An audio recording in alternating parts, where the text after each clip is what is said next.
Hello and welcome back to Game 4, where FlyQuest face off against Echo Fox. My name is Clayton Captain Flowers Reigns, and no matter what changes the meta may bring, the only constant I need in my life is co-caster Aiden Zyrene Moon right here on the desk with me to finish the second half of the day here today. Yeah, absolutely. Like you said on Twitter, dude. Summer's back and so are the boys. I am ready for this cast. Let's kick it off in style as we gear up for the next game by looking at the starting rosters. On the blue side, it's Echo Fox with Huni in the top lane, Dardoch in the jungle, Phoenix at mid, Altec bottom with support Adrian and Coach Anero. And that means selecting red side, it's FlyQuest. In top lane, we just saw it. It was Flame. In the jungle, starting Santorin, mid lane Keen, bot Wild Turtle, and support Conquan with Coach St. Vicious. While the focus in most meta discussions have been bot lane centric, I'm now looking at how the top lane will shake out for this matchup in particular. Yeah, it's Flame versus Huni. Huni, one of the best top laners in the world, versus Flame, who in the past was one of the big standouts. And even last split on FlyQuest, though they were struggling and they made it to 8th place, he was still one of the big performers there. And if a bruiser is locked in, it doesn't necessarily mean it's going to Flame. Right. Wild Turtle has also played, bruisers in the bottom lane, multiple roles in the in his professional career. We've already seen him play it in the past, but like you said, the side lanes are kind of where we're looking, the top lane and in the bottom side. Well, we'll see if any of that breaks out today against the Echo Fox bottom lane, who were identified as the weakest point for this playoff team by a lot of sources. Yeah, Echo Fox became a very top half of the map heavy team, and Altec and Adrian were kind of left out to dry, and they were identified as the exploitable lane by the teams they were playing against. And sure, the bot lane did look weak, but remember, they still finished spring looking like the second strongest team in the league. TL got first place, but Echo Fox was the only team to take a game off them, and they ended up having the fastest best of 5 in NALCS history to end their season. So for Echo Fox, it feels like mission accomplished for a team that in the past had consistently finished 7th. And I think that's a very important distinction to point out. This is a team that is not one of the newcomers to LCS with franchising, right? This wasn't one of those brand new squads to just join up. This is a team that had existed in this ecosystem for a while and had struggled to find success. Now, last split, they come in, 5-man, full, fresh roster. People are scratching heads a little bit, wondering if it's going to work, and it succeeds with flying colors. Exactly. They became contenders for the top. They finished 3rd, looked like the second strongest team, and this split, they've started a hashtag, it's our turn. No longer do they want to be the contenders, they want to prove that they're going to be the victors. And with this team having some explosive players like what you see from Huni, from Dardoch, and with the meta currently being in the state of turmoil that it's in, everybody's got a shot to come out of the gate swinging and be that leader that could set the bar. Yeah, and when we're talking about changes that Echo Fox made with 5 new people and it coming up in spades, look at FlyQuest. There are 6 people that are on stage during Champion Select. 4 of them are different now for FlyQuest as starters. They changed 3 of their starters with Santorin, Keen, and Juan, and they brought in St. Vicious to coach. So we're looking at a completely different FlyQuest here, and you want to start off the season by taking down the exact same roster that got 3rd place and prove that you made a lot of the right choices. Well, let's see how they start off these picks and bans. Brand and Lucian banned out by Echo Fox. FlyQuest deciding they don't want to deal with Camille, and of course, you have to ban Talia on red side these days. Talia, Aurelia, I think are pretty much bans that you should be throwing out there. I think Zoe, as people learn her, and that the fact that you can actually abuse the Hex Flash is another one. But right now, I'm looking at Aurelia is up, a big flex pick, but they're going to go with the Shen. Shen locked in immediately for Echo Fox. Not like it even took him a lot of time to think about that one. Graves, the final ban that did come out there from FlyQuest, as we see what they want to go for here in this first rotation. Thinking about the Lulu, we've seen an awful lot of this pick so far, Zyrene. Yeah, the Lulu, flexible to both support and to mid, but you could also play it as a bot lane carry. And then for Echo Fox, the Shen kind of serves the same purpose. It can go to the support position as well as the top lane. And so we're looking already at Nocturne, potentially a takeaway here, because Shen Nocturne is a good combination. Ooh, could go towards something a little different, and they will. Xin Zhao locked in for Santorin here for this first game with FlyQuest. We'll have to see how that works out for him. He does have the Lulu to keep him strong there on the front line. Xin Zhao, one of those champions, likes to build some damage, likes to get in there. Yeah, and Xin Zhao has this really cool thing about him now where people, they realize like you run phase rush on him. There's Nimbus Cloak, the new mastery that you can bring out. And then when you use the ultimate, you just run around and make sure no range damage comes out on you. You can block all of it. And right there, a Yasuo for Echo Fox. Oh, baby. Yasuo locked in means we are going to have some excitement this game one way or the other. Echo Fox with one pick left to go before we get to the second part of the bans. And my favorite part about this is like, you don't know exactly where this is gonna go. And for FlyQuest, when Wild Turtle, he was given kind of the opportunity to play any bruiser ever in the show match, he went with Yasuo. Echo Fox are gonna take it away, and they take multiple bruisers away here. And you don't know where these are going. Who's mid, who's top, and honestly, sometimes the players don't even know until the 5th pick. And I talked about how Lulu, we've seen a lot of Lulu so far in different regions across the world. Both of these picks, Yasuo and Irelia, also very prominent so far. We've been seeing plenty of selections for them, and Ornn, yet another staple that comes up time and time again. So we are seeing players and teams sort of figure out what feels the best, even in what could be described as a very chaotic game state overall. Yeah, and you can see Coach Anero talking about what they're going to be playing in which role on Echo Fox here and what they're going to be picking up. And St. Vicious, the same thing for him. This guy has always been an innovator when it comes to metas. Every time he's slotted into a coaching position or been on a team, he's always wanted to be ahead of the curve. Even when he's not playing professionally or coaching, he's always talking in his videos about what's strong in the meta, what isn't, and are those sleeper picks. Well, talking about what's strong in the meta, I've seen plenty of Vlad. We've seen Aatrox a couple of times already today. Renekton, the same can be said for him. And even Mordekaiser has seen appearances since the beginning of Summer Split. So all of those champions taken off the board. Let's see how FlyQuest want to respond to this now. They've already got what I'm assuming is a mid laner, a jungler, and a top laner. But then again, you never know because Swain also locked in now. It's so hard to predict exactly where all these picks are going to be headed. Yeah, and Swain has been played as a bot lane carry and as a mid lane carry and potentially top lane as well. And it's funny because I've talked to some teams and the coaches are always saying, okay, we're always formulating who's going to go where, who's going to pick what, all the contingencies. I talked to some players and they literally get the 5th pick locked in and they turn to their coach and they're like, what am I playing? Yeah. Which champion is Which one is actually mine, by the way? Well, Mundo's locked in on the side of Echo Fox. Another big power pick there that has just proved to be nigh unkillable in a lot of situations. And why not? 5 melee strong on the side of Echo Fox. Who needs ranged damage when we've just got a whole cauldron of meatballs? And Xin Zhao Ultimate is now looking like it's going to do a whole lot of nothing except just push people back. The damage reduction doesn't really matter because it's only people who are outside of the radius. And so 5 melees. Echo Fox, they love fast-paced games. Huni always loved to push the tempo of games. And if you have 5 bruisers, you want to start the game off strong. You want to become this gigantic ball of stats that cannot be dealt with. And the only thing that I really know, like for sure here, or 90% sure of, is that Trundle is going to be in the jungle. And the rest of it is kind of up in the air. Shen is probably the support. Irelia is best in the mid lane. But I think it would probably be Altec on the Yasuo in the bottom side, unless Huni is going to play Yasuo bot lane and Altec will be Dr. Mundo top.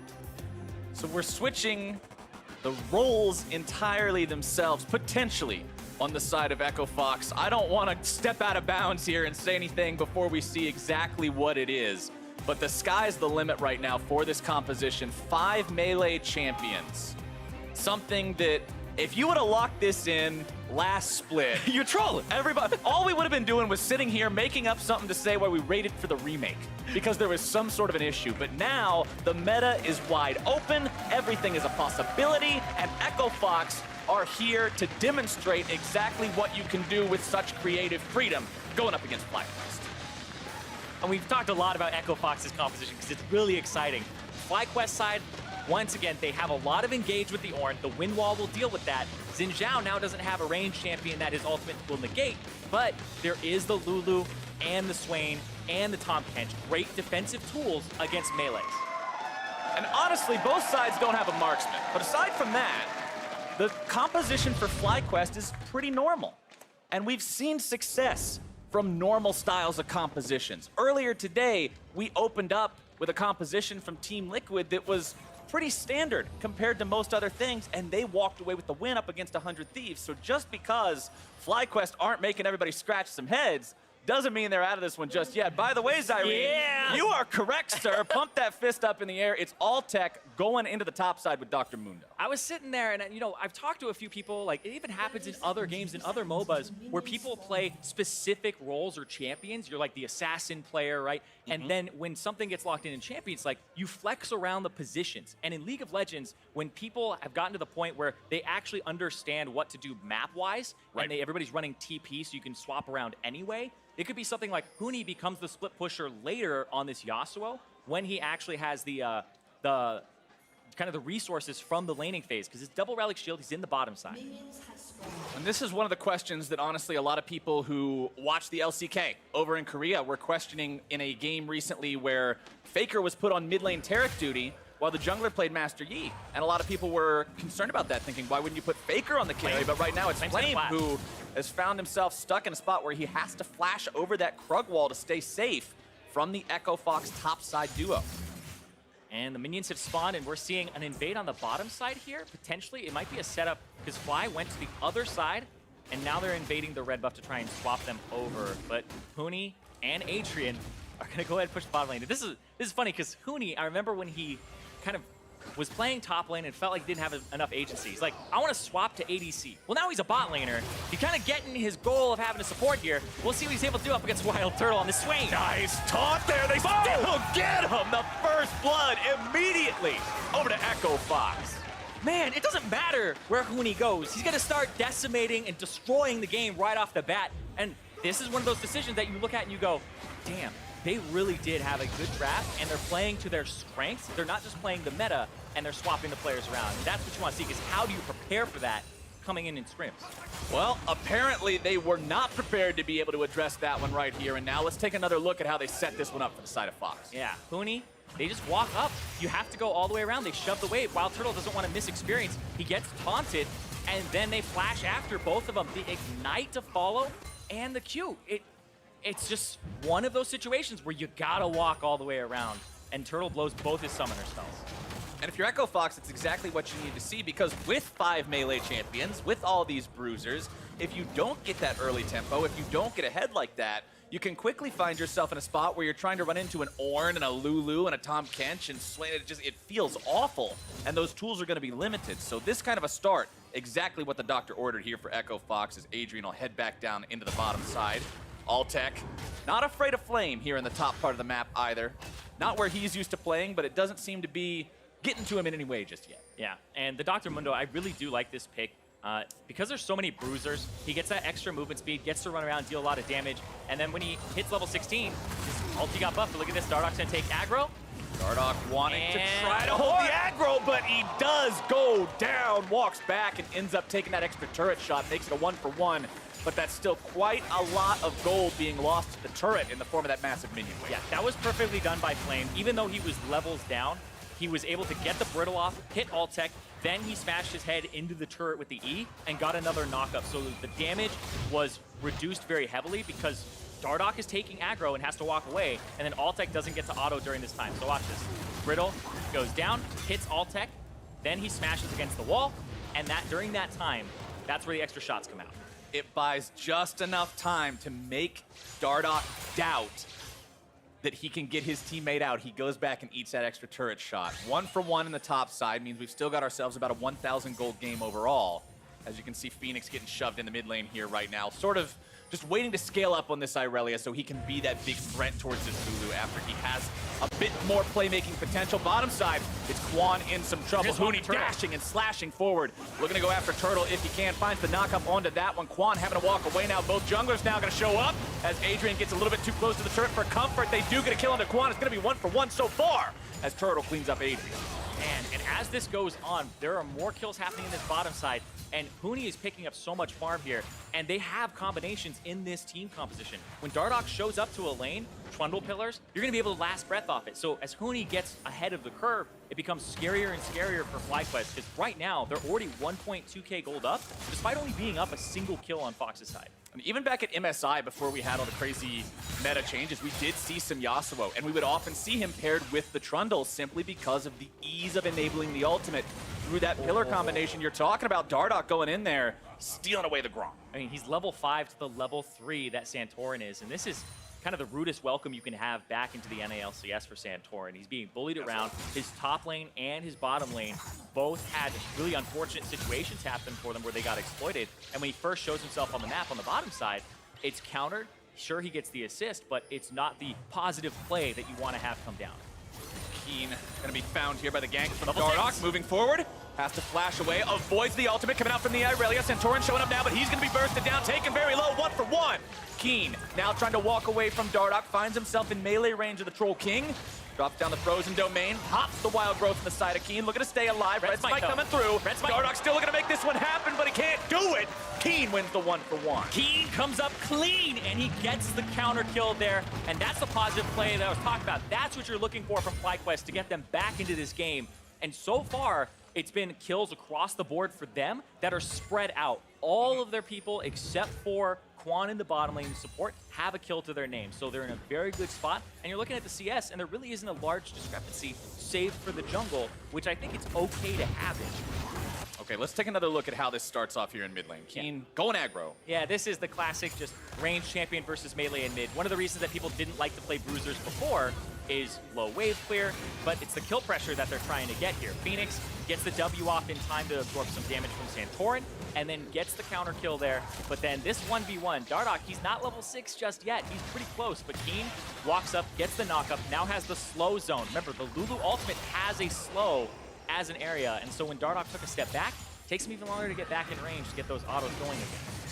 You see on your screen right now, Xin Zhao last seen week 4, day 2, 2015 NALCS Summer. So a couple years back now, but Santorin brings him back to the North American LCS, 1-1-2 on the champ so far. Long before your time in the NALCS, Flowers. Stay a while and listen. We had a Xin Zhao, but still, we're seeing it here, the phase rush and the Nimbus book. Look at that! Flash taunt coming out. Adrian looking to set this play up. There goes your pillar. Quan still going to be in some trouble here. Huni wanting to go in even further. No last breath available. Still only level 5. Dardoch still tanking up on the front line. Turtle hobbling away as Santorin and Keen come in. The cavalry has arrived.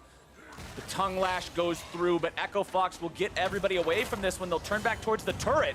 Keen continuing the chase. Santorin right behind him, finds some slows. There comes that stab. Wind becomes lightning, and Huni may very quickly become dead if he does not get all the way back to that turret. Keen continuing the chase now, and FlyQuest wards him away. Now as Wild Turtles TP back to help save the turret, but one of the things that they had to consider during that fight on FlyQuest side is that Alltech had TP in top side, and Flame didn't. So if they ever went too aggressive in a fight and tried to kind of engage it, then Fox had the kind of the tools to make it an odd numbers fight in their favor.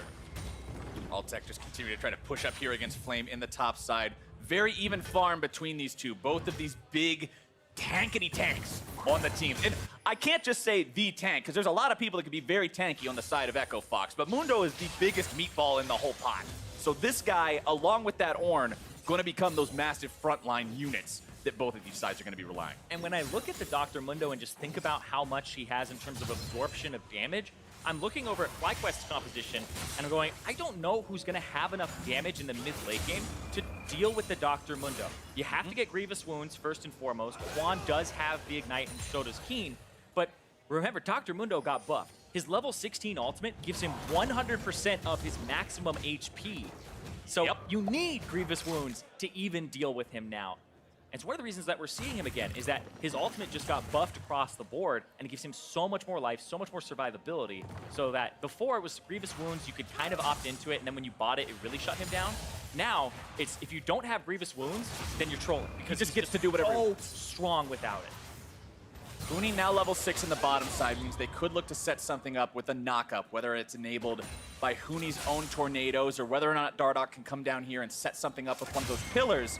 It enables a whole new world of possibility and option on the side of Echo Fox. Does manage to land that one, but Turtle, not exactly the guy you want to go in on at full HP when he has the ulti available. FlyQuest starting up the Infernal Drake for themselves. Dardoch wants to make a move down here towards the bottom side, but he's going to find himself maybe in a bad fight. It's a 4 versus 3 right now. TP's going to be channeled from both sides. They're trying to chase down Echo Fox before anything gets too sketchy. Huni already taken out of the picture. Here comes your Ornn, and FlyQuest is going crazy in this one so far. Multiple bodies dead on the side of Echo Fox. A double kill for Keen. And the remaining 2 members head back to the safety of the turret. They're gonna keep but going. FlyQuest continues. 5 men strong. Dardoch will try to escape from this one. Santorin taken very low. Altec needs a little bit more damage to make it happen. It's only gonna be a 1-for-1 trade. Dardoch runs away, but he's running towards enemy lines. All Quan needs to do is give him the lick, and the damage will stick. Can he get out? Dardoch? I don't think so, man. I don't think it's gonna happen. The Glitter Lance goes through. It finds the mark. Quan just wants to give this one away all the way to the mid laner, all the gold over to him, and FlyQuest finds a fight. FlyQuest with the turnaround there. Big part of that fight is Huni used his wind wall at the very beginning of it, and Flame's TP came in immediately after, so there's no way to block the follow-up from the Ornn ultimate coming down. When we see that again, that's really what you're looking out for there, because Fox started that fight. Remember, Echo Fox last split, they finished the regular season 2nd, they finished playoffs 3rd, but the big thing that was getting them was not just the bottom lane, it was the fact they went for really aggressive fights. Right now, they find themselves in a 3-on-4, and there's the win wall right there. So this now just gets continued. Flame shows up after they pull Huni back in, and then the 4 members find themselves in a 4-on-5 on Echo Fox's side, and then they just get to clean up from here. Beautiful play, especially from Keen in the middle of that fight. He picks up most of those kills. He's now 4-0-3, and they find themselves in a really good spot to start snowballing this game with that Lulu. Team Lulu definitely a force to be reckoned with this time around. I gotta give a bit of praise to Altec for making sure he took somebody with him there because he knew there was no way out. Echo Fox does end up getting late aced over the course of that play, and FlyQuest, despite the fact that it seems like they came away with such a big win there, Zyrene, if you direct your eyes towards the gold count, 19.2 to 19.6 thousand, we're really not in that far a part of a game. They've got a lead, but that could disappear in an instant if Echo Fox's aggro can pay off in the next play they play. Yeah, and they do have some items coming through, but the Rod of Ages for Wild Turtle completed. Also, I gotta direct your eyes over to the Banner of Command in the top lane. That still is in the game in 8-11. And so the Ornn can push out constantly with it. And now we see Keen, he's got 10 stacks on his Dark Seal. I can't remember the last time I saw a 12-minute, 10-stack Dark Seal in professional play. It has been a hot minute, especially since you go...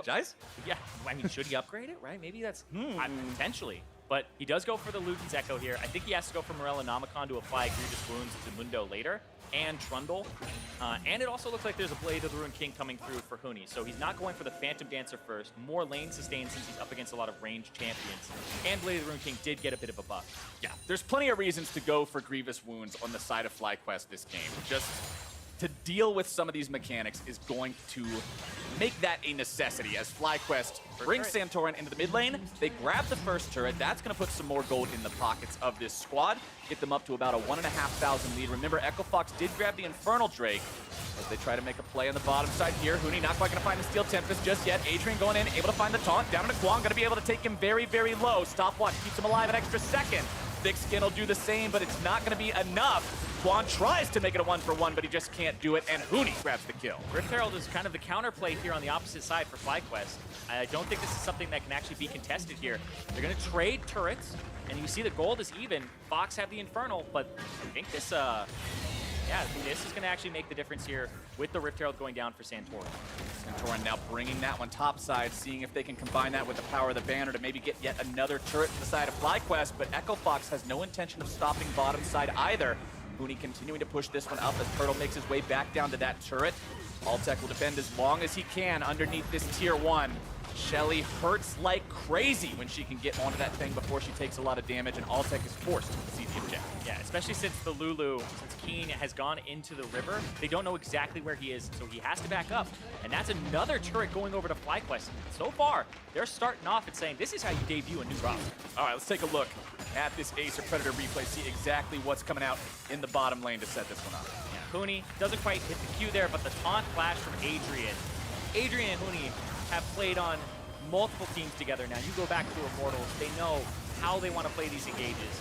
And so this bottom lane, the synergy is there, and they make that engage happen. And I'm liking it, because there was a lot of criticism thrown Adrian's way, always kind of he's playing the supportive champions, he's not playing the engaged champions, he's more of the disengaged guy. But when you're alongside Huni, who's going to give you that confidence and say, we are going, then I definitely think you're hopping on that train. Oh, you have to at that point. You can't play next to Huni and play just the Enchanter style, hang back, farm it out, because Huni's so aggressive. He's always looking to make some kind of a play. And I think this gives Echo Fox kind of some flexibility in the future, because hold on, Santorin. Oh, Santorin gonna be found out here trying to deal with these guys in a 1 versus 3. It's not gonna happen just yet. He goes down. Huni's gonna be taken very low. Phoenix also looking to fight Keen off to the side. Quan grabbing the kill onto Huni as Adrian looks to escape, but he's escaping into the waiting arms of FlyQuest, who have found themselves a 2-for-1. Now that's 5 kills over for Keen. Keen is doing work this game, and Wild Turtle is picking up some kills himself. Santorin, they face-checked him. They brought some extra people with Quan using the Abyssal Voyage. Another addition here to the roster in that bottom lane.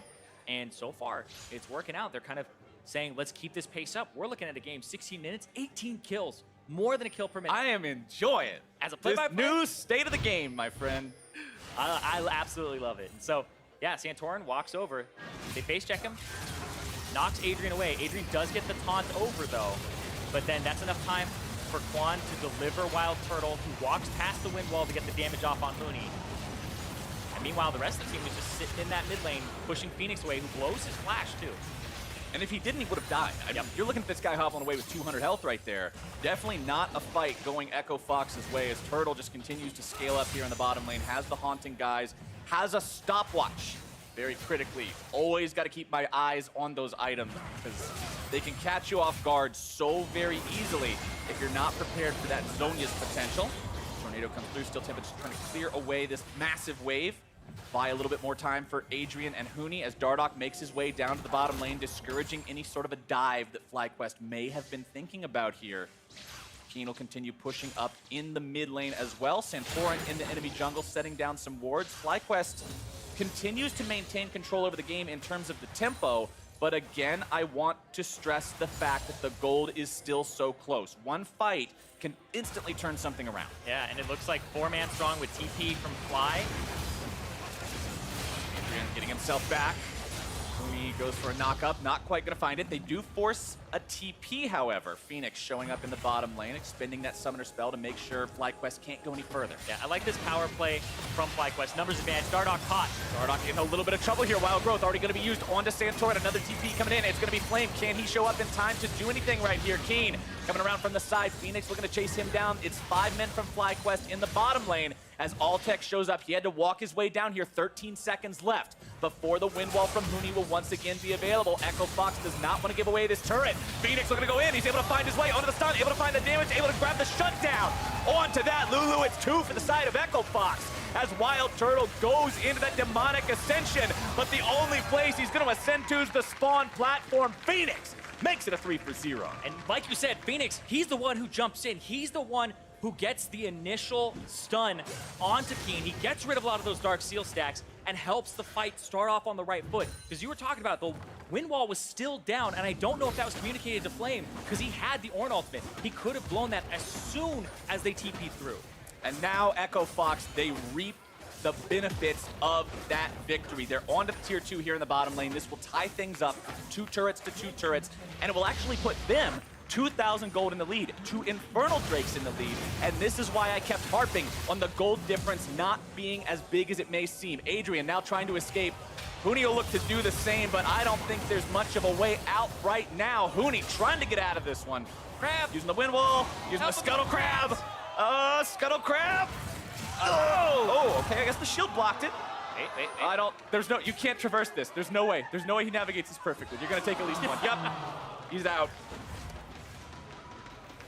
It was almost a great escape. But he got a turret. They did get a turret on the side of Echo Fox. That bought them enough time for Alltech to beat that thing down with a briefcase in the top side. Let's take another look at this play bottom. Yeah, so the wind wall gets used very early on in this, and I thought they were going to re-engage and use the Ornn ultimate, but Dardoch gets very low. The wind wall on the right side is perfect, but that's where the wind wall goes down.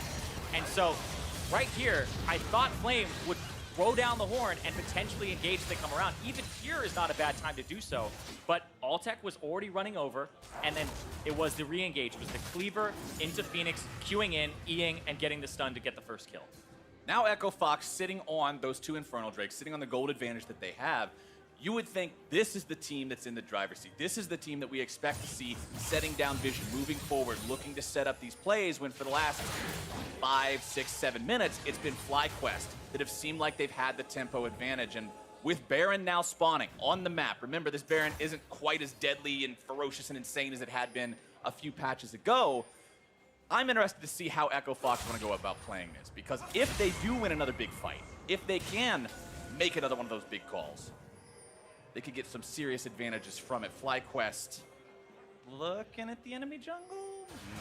They're looking at each other. Apparently both teams really now know they have to focus around that Baron. And like you said, it's kind of how you want to approach this. Is it the Baron baits back and forth to make sure that it's vision control? But both teams, I actually think, have decent engage. You have the Shen taunts, you have Phoenix who can go in and get the stuns, and then you have this as well. Ornal comes through. Knock up onto 2. Dardoch and Adrian might be in a little bit of trouble here. Phoenix into the back line, also going to be pressured now. Turtle going to be sitting on top of multiple people, channeling the Swain ultimate. Kwon goes down first. Phoenix able to find that kill. Turtle sets up the explosion, but can't quite find anyone with it. Does grab Phoenix there at the end of the day. Alltech, though, rampaging into the back lines.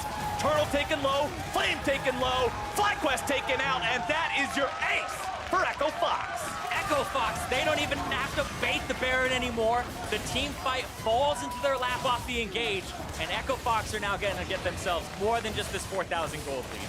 And I want to go back to what we were talking about in Champion Select, talking about how the criticisms towards Echo Fox last split, there were many towards the bottom lane compared to the top half of the map. And we were saying, are these changes going to enable Alltech and Adrian? And Alltech runs crazy in this fight. Yeah, this looks like it's going to be Wild Turtle doing so much damage on this left side. But watch this right side. Keen actually gets soloed by Alltech. Alltech can't get past that pillar from Dardoch. He's stuck there. Flame has to even flash to get to the other side, and Alltech is just cleavering away. He's going where he pleases. He's like, all right, I'm gonna just kill this guy. Kills him, and the Lulu that's fed can't contribute to that fight. And if he does, he's hitting this guy who has magic resistance, and it doesn't matter.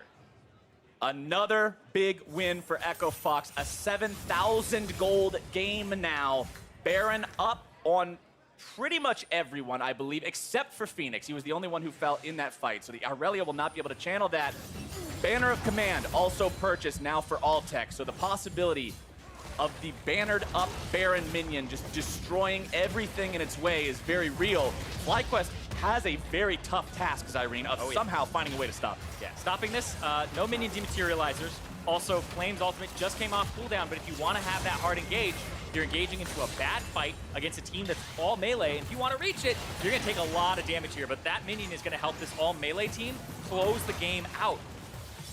See what they can do here. Remember, the wind wall still available for Huni. If they hear that Orn Horn go off, they can still deploy the wind wall and stop it in its tracks. One more shot from that minion will take the turret down. And now you're face-to-face with this ball of stats team running at you. Nothing to stop them. Wild Turtle gonna be in some trouble. Gobbled up by Kwon, looking to keep him safe. Alltech on the front line, but Mundo is just so hard to kill. They pour the damage into him, but it still won't do the job. Phoenix on the back line finds Santorin. Flame's gonna be targeted next. The health bars can't survive, and FlyQuest is out of there. Echo Fox pushed the Nexus turrets. They'll push for the Nexus. And in 23 minutes, they'll show why this team is still such a strong contender. And they don't want to just be contenders. They are saying, hashtag, it's our time. And that was a fast time indeed. You were talking about 18 kills at 15 minutes or something along those lines, and Nexus in 23 is exactly how you would expect a game like that to end. I just took a look at the damage charts, and Huni putting in a lot of work on this Yasuo this game. And it's funny too, because his Blade of the Ruined King build went into Phantom Dancer, went into Spectre's Cowl Kindle Gem, so he was getting a Spirit Visage next. Only really like one of those core crit items that you would typically see on a Yasuo. No Infinity Edge, goes tanky, and he still was able to dish out all that damage because he survived for so long in these fights.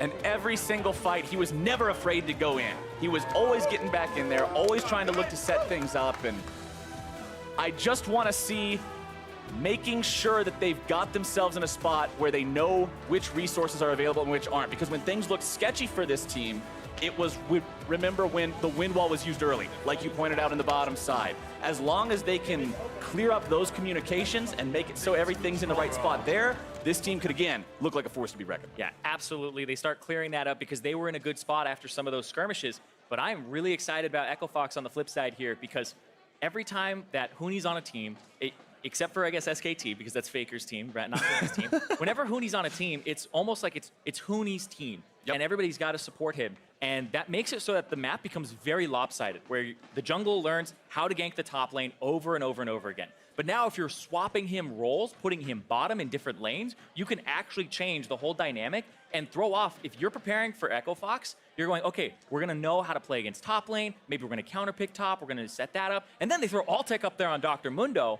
Your entire practice is thrown out the window because Huni is now the biggest threat in the bottom lane or even potentially mid. The guy knows how to play multiple roles. And I want to also, again, praise Altec for the fact that on this Mundo, he did his job. He wasn't just sitting there saying, okay, I'm just trying to go to play Mundo and I'll try not to die.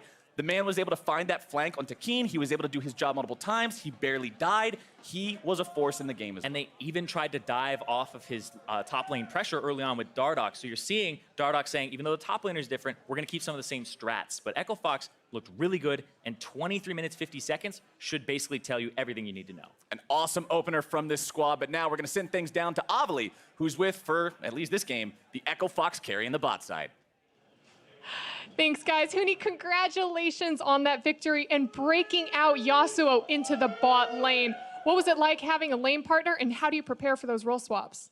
Yeah, I mean, it's like not normal. Not like used to be. There was no role swap, right? And we just decided there was a lot of people that doing like Irelia bottom or Yasuo bottom, and I feel like I'm not only who that like actually can play really good at the board, and also my just Yasuo and Irelia is like always been clean like more than 3 years, right? So that's why I pick it up. Are there possibilities of us seeing you around the other parts of the map? I mean, yeah, why not? You guys will see this summer. I'm excited for that. Great. Well, this game really looked like both teams were playing on the new patch. We had like a really diverse cast of champions. What encouraged Fox to bring out all these new strategies today? I mean, while we practice, we always had like trying to be like be on ahead of meta. So that's why like I think we just like try a lot of stuff, and then it actually feels like we work a lot. And also, Altec used to play a lot top, right? So he played Mundo really clean, and he was like at the practice that he was like solo killing an enemy, like something like that stuff. And then there was like more crazy stuff, but that I cannot say it on the stage. So just you guys gotta watch the Echo Fox game, and then LCS. So speaking to the meta, a lot of pros have had really strong opinions on whether they think it's a good meta or a bad meta. What do you think? I mean, it's my meta. It's your meta. I'm excited to see what else you have for us. Thank you so much for the interview. Congratulations. And for everyone else, let's hear back from the analyst desk. Thank you very much, Avali. You heard it from the man himself. It's his meta. But again, to me, it was just so fun to watch this game when we're talking about at the beginning of the day, what's more important, the player on the champion or the player in the lane that they are most comfortable in? Huni answers the question. It's the player on the champion, regardless of the lane. And it was one of those things like in draft, when we saw Altec with the Mundo, it was just like, oh, Mundo bottom doesn't really make sense. Like the matchups are much better if he's top. And then we're like, he's probably going top. He's probably going top, exactly. And so that's, that's exactly what happens. And so I kind of want to dive into this because there's a lot of conversation around how both teams and coaches should be drafting for their squads. And I think that Echo Fox, to some degree, intelligently drafted this time around, knowing their players' strengths. Right, and I also want to say, looking at these two compositions, if we're looking at them 2 or 3 months ago, both compositions have fatal flaws. So Echo Fox is running 5 melee champions into a Swain, into a Lulu, into an Ornn. These things that can excel in AoE when you were grouped up. However, you look at the other side of the matchup, and we have FlyQuest with no consistent physical damage and lacking consistent magic damage against a Mundo and a Trundle, who are 2 super tanks, also something you would have as a fatal flaw. So in this case, it was actually a matter of scaling. Once you become unkillable, you're still able to win, even though you're running 5 melees into a Swain. So it's just that next level of thinking, I think, is so difficult to do. Because when I first saw 5 melees, my first reaction was, well, that was dumb. but eventually it ended up outscaling and working. I still think it comes down heavily to execution, though. I mean, running through level 1, dying, we think, okay, this is horrible for their bot lane, but then these skirmishes continue to break out on the bot side, and you see this temporary advantage before that scaling advantage came in for the Echo Fox comp. That was actually a pretty good game for FlyQuest, but they just are not as good of a team as Echo Fox. They spend all this time chasing this kill with an Infernal Dragon up and a bot turret to take. A horrible waste of their own time, and they don't actually snowball their advantage, so even though it's a even gold state at this point, that scaling advantage Jat was talking about, that Fatal Flaw starts to overtake the other one. Yeah, absolutely. I mean, yeah, we saw in that level 6, level 7 fight kind of the idea that without getting the point of magic resistance, it was very easy for Wild Turtle to kind of mow everyone down from an AoE standpoint. But as soon as those first couple magic resist items come in for the side of Echo Fox, and you're incapable of killing that Yasuo, he runs right through the team fight. And so in this role swap, the top of the day, I asked you two, which were the two players that you were most interested seeing play, with the current craziness running around the pro scene. We had Wild Turtle on one side, we had Huni on the other, and then lo and behold, they end up in the same lane against each other. Huni comes out on top this time around, once again, calling out that it is his meta, so I would expect him to play to some degree of mastery. But overall, how is our feeling about the way that Huni played in the bot lane and the fact that kind of relegates Altec to the top lane of all things? Huni, assuming we don't see drastic changes to pull us out of what we're seeing, will play 4 different roles in the LCS this split, as far as like where he's positioned on the map. He could be a super jungler, like a Graves or a Yi. He could play any of the stuff mid that also gets more farm, because when you look at that team, like, who are you going to give your farm to? It's going to be Huni, and you can Dardoch can play carry. If you tell me he can't play Tereki, that's going to be a fun discussion. Like, if you need Dardoch and Huni, and one of them has to give all the farm to the other, I just don't know what Dardoch's going to do. Like if you put him in the jungle for Huni, where's Dardoch going? He goes top and plays Trundle. I guess. Or he also plays Mundo. Everyone's learning how to play Mundo on the entire team. Everyone is playing Mundo. In that case, they're putting Adrian on the 5, like the least farmed champion, and he's going to be doing it. Like, it seems like this team is willing to do that more so than other teams. Well, I mean, Huni has always been the experimenter, right? The Lucian top. And so it makes perfect sense to me that Echo Fox would be happy to exist in this version of League of Legends, knowing that, hey, everyone on that team is willing to try something different. And that's kind of to your point earlier in the day about the more cohesive you are as a 5-man team, the more willing you are to try things and find strategies that work for you. If you guys are groaning about like, oh God, I don't want to try Mundo top for Huni, then maybe these kinds of strategies never develop. But if a team is willing to sacrifice for a player like that. So this brings us to a larger conversation, though, within the league, which is, particularly as a coach, I want to look at it maybe from the top-down structure of the organizations.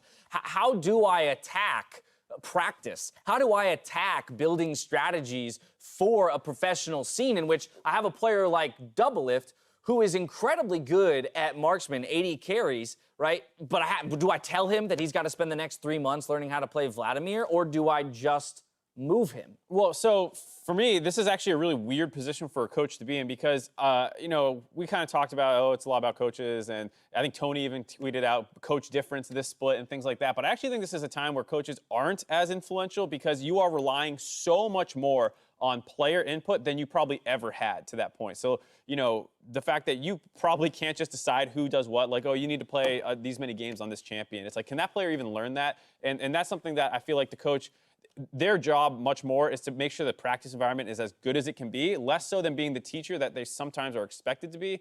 You can still watch a ton of VODs, but you're not the one figuring out the matchups. You have to trust your player so much more. Yeah, I still think coaches are more important now than they would have been 3 months ago. And it depends on what expectations you're having on the coach. Because I think the outside world has this perception that coaches are these masterminds of League of Legends that understand how to play all 5 roles and are telling them, oh, you messed up that CS. No, actually, coaches are decision makers, facilitators, and they help drive people towards decisions. Having the game knowledge and being able to gather the information, not putting the 10 hours of your day into pressing your buttons properly, and instead using that knowledge to coordinate everything, I still think makes it a more important role than it's ever been. Yes, your players have to be able to help you and feed you good information, but I think it's more important than ever. I would say you're relying so much more on player input than you ever could before. Just because the matchups are so different, you will not get conclusive, this is how that matchup was supposed to play. Whereas before, I could be like, Gnar versus Camille, you should have been up 10 CS in the first 10 minutes before the matchup flipped for the Camille. The player's not going to know that, the coach isn't going to know that, but over time, depending on how big you can grow your analyst network as well, that's another thing where coaching staff. So there could be an argument that quite obviously there's less accepted knowledge in the League of Legends scene and the pro League of Legends scene right now. And so as a coach, you have less of a go-to, a dictionary of like, well, I know this to be true, so I'm going to dictate the way my team plays or build strategies based on that. Instead, what you're saying here is that it's more about, okay, I got to take in the information as my players give it to me, but I still have to facilitate and or mold the best decision as it would be for my set of 5 guys? Yes, and the decision matters a lot because we know every player wants the ball. Every player wants to be the one with a lot of farm. You need to be able to find your player's strengths and actually overrule them in the right situation. It's just harder to do that. The overruling part is why I'm concerned. All right, I want to continue this discussion another time. We are running out of time here, so we've got one more game before we wrap up day 1. Game 5 is Golden Guardians versus Optic Gaming. See what they break out when we come back. What is arrow? Like this is an arrow. Arrow key. Arrow key, bro. Yeah. Come on. I don't know. I'm not American, bro. I mean, he's not American, bro. He's able to do up against Wild Turtle on the swing. Nice taunt there. They still get him. The first blood immediately. You came in. Go. Shine, look, Chen. I really are. Yeah. I don't have it. Go, keep going. I got him. Look at Swain. Fight. Swain, no flash. Okay, nice. Nice. Let's go. Good shit. Phoenix in the back line finds Santorin. Flame's going to be targeted next. The health bars can't survive, and FlyQuest is out of there.